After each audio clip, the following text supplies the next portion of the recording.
बात कर रहे हैं, कुछ अहम खबरों पर नजर डाल लेते हैं। सीधा रुख करें बड़ी खबर की ओर। टिकटों का ऐलान होते ही कांग्रेस में भी बगावत शुरू हो गई है। सोनीपत, झज्जर समेत कई जगह बगावती तेवर देखने को मिल रहे हैं।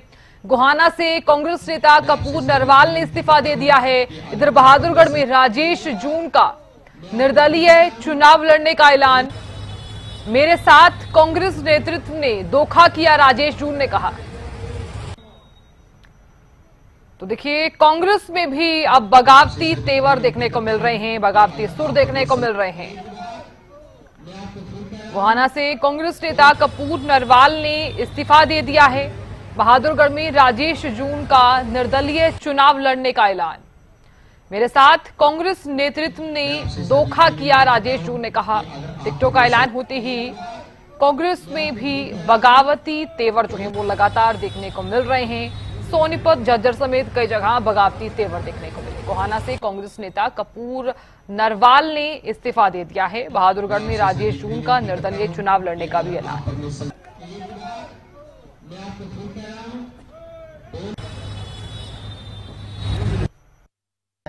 मेरे सभी साथियों ने जी जान से ये कहा है कि हमने जी जान से इलेक्शन लड़ना है, बहुत भारी मतों से हम आपको एमएलए बनाएंगे। तो मैंने फैसला लिया है कि मैं आज से अपना प्रचार शुरू कर रहा हूँ। मैं निर्दलीय इलेक्शन लड़ रहा हूँ।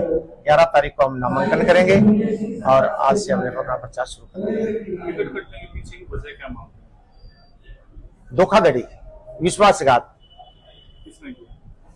राजेंद्र जून प्लस हमारी शीर्ष में मैं नाम नहीं ले सकता कौन कौन है। अगर मुझे पता होता तो मैं खुलेआम ले लेता। देखो, बहादुरगढ़ के हल्के की जनता ने 100 में से सर्वे में 78 नंबर मेरे को दे रखे हैं। 20-22 के, कहीं भी 20 है, कभी 22 है, राजेंद्र जून को दे रखे हैं। और बहादुरगढ़ से हमारे माफ कीजिए संवाददाता प्रवीण धनखड़ जुड़ गए हैं। प्रवीण, देखिए, टिकटों का ऐलान होते ही कांग्रेस में भी बगावती सुर देखने को मिल रहे हैं और जिस तरह से बहादुरगढ़ में राजेश जून ने अब निर्दलीय चुनाव लड़ने का जो ऐलान है वो कर दिया है। राजेश जून ने निर्दलीय उम्मीदवार के तौर पर चुनाव लड़ने का ऐलान कर दिया है, लेकिन ऐलान इसलिए करना पड़ा क्योंकि बहादुरगढ़ से कांग्रेस ने राजेंद्र जून को फिर से एक बार अपना उम्मीदवार बनाया है। जबकि इस बार राजेश जून को पूरी उम्मीद थी कि 2019 में जो दीपेंद्र हुड्डा ने वादा किया था, वो वादा निभाते हुए उनको टिकट दी जाएगी, लेकिन इस बार भी उन्हें टिकट नहीं मिले। और चूंकि राजेश जून चुनाव मैदान में पहले से ही उतर चुके थे, लगातार अपने समर्थकों की बैठकें कर रहे थे, लगातार लोगों के साथ सीधा संपर्क बनाए हुए थे और तकरीबन 45,000 परिवार अपने साथ जोड़ने की बात राजेश जून कहते आए हैं। और आज भी उन्होंने अपने समर्थकों की बैठक में कहा कि 5,000 परिवार पहले थे और 40,000 नए परिवार जोड़े हैं। जो उन परिवारों की सबकी मन की तमन्ना यही है कि राजेश जून निर्दलीय चुनाव लड़े, इसलिए वो चुनावी मैदान में है और 11 सितंबर को अपना चुनावी नामांकन भी दाखिल करेंगे, जिसके बाद वो लगातार अपना जो चुनावी प्रचार को तेज करेंगे। हालांकि चुनावी अभियान उनका पहले से ही शुरू है। बिल्कुल। प्रवीण, देखिए, लगातार बगावती सुर जो है इससे पहले हमने देखा भारतीय जनता पार्टी में भी देखने को मिले, अब कांग्रेस में भी यही तस्वीरें देखी जा रही हैं। तो क्या कांग्रेस को अब इसका जो खामियाजा है वो विधानसभा चुनावों में भुगतना होगा? देखिए, कांग्रेस को राजेश जून के निर्दलीय चुनाव मैदान में उतरने से जरूर नुकसान होगा। नुकसान दूसरी पार्टियों के वोट बैंक में भी होगा। बीजेपी के वोट बैंक में भी राजेश जून सेंध लगाते हैं और राजेश जून के जो वोटर हैं, जो सपोर्टर हैं, वो हर तबके से आते हैं, हर गोत्र नाते से भी आते हैं।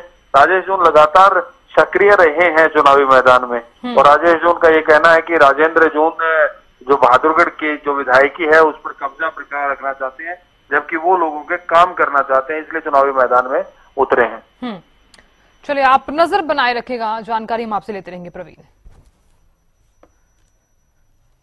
और गोहाना से हमारे सहयोगी सुनील भी जुड़ गए हैं। सुनील, खबर को लेकर क्या जानकारी सामने आ रही है?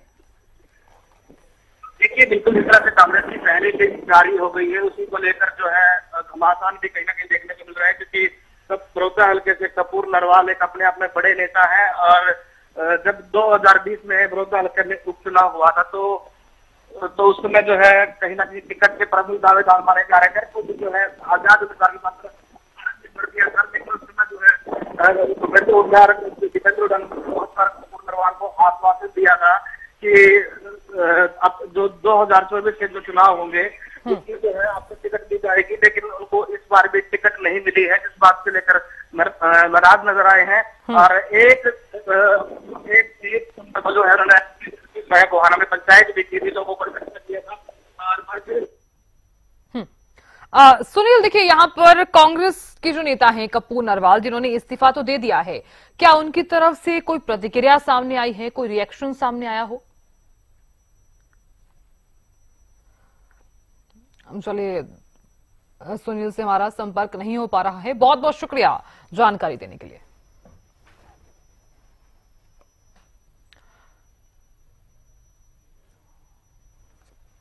और इसी खबर पर ज्यादा जानकारी लिए हुए और बातचीत करने के लिए हमारे विशेष संवाददाता रवि कालीरमन भी जुड़ गए हैं। रवि, देखिए, पहले तो हम चर्चाएं कर रहे थे कि भारतीय जनता पार्टी ने जब से सूची जारी की है तब से बगावती तेवर, नाराजगी और इस्तीफों की झड़ी लग गई है, लेकिन अब कांग्रेस में भी बगावत शुरू हो गई है। रवि, आवाज आ रही है? चलिए, रवि से हमारा संपर्क नहीं हो पा रहा है। तुरंत हम जानकारी प्राप्त करने की कोशिश भी करेंगे और संपर्क साधने की कोशिश भी करेंगे। तो देखिए, इससे पहले तो आप लगातार देख रहे होंगे कि भारतीय जनता पार्टी जिस तरह से जब विधानसभा चुनावों को लेकर सूची जारी की, 67 उम्मीदवारों की सूची जारी की, अब उसके बाद कांग्रेस ने जिस तरह से कल रात को उम्मीदवारों की सूची जारी कर दी है, अब कांग्रेस में भी देखिए नाराजगी और बगावती सुर देखने को मिल रहे हैं। और टिकट कटने के बाद कपूर नरवाल ने क्या कुछ कहा है, सुनते हैं। 2020 के चुनाव में, उपचुनाव में हर आदमी के पास जाके भूपेंद्र जी के साथ उन्होंने यहाँ आके वायदा किया था कि भाई 2024 का चुनाव आपका होगा, लेकिन मेरे को नहीं पता था मेरे साथ इतना बड़ा धोखा होगा। और वो धोखा आज मेरे अकेले को नहीं धोखा दिया, ये पूरी बड़ौदा हल्का की जनता को धोखा दिया है।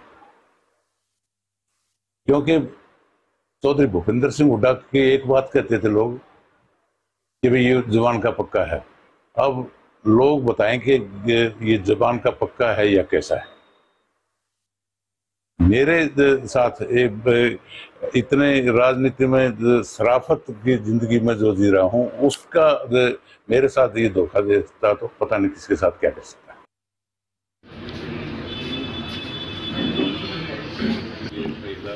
तो आपने कपूर नरवाल जो हैं वो काफी ज्यादा पार्टी से नाराज भी नजर आए हैं और इसी के चलते गोहाना से कांग्रेस नेता कपूर नरवाल ने पार्टी से इस्तीफा दे दिया है और पार्टी को अलविदा कह दिया है। तो बगावती तेवर जो हैं अब कांग्रेस में भी लगातार देखने को मिल रहे हैं। अब आगे का क्या कुछ रहने वाला है वो भी देखने वाली बात होगी। और इधर आपने देखा राजेश जून ने निर्दलीय चुनाव लड़ने का भी ऐलान कर दिया है। इधर कांग्रेस की लिस्ट जारी की गई और उधर भगदड़ भी देखने को मिल रही है। उधर भारतीय जनता पार्टी में भी इसी तरह की तस्वीरें देखी गई। कांग्रेस ने जिस तरह से सूची जारी की, तो इससे पहले भारतीय जनता पार्टी ने भी सूची जारी कर दी थी। 67 उम्मीदवारों की सूची जैसे ही जारी की गई, उसके बाद इस्तीफों की झड़ी सी लग गई, नाराजगी लगातार देखने को मिल रही थी।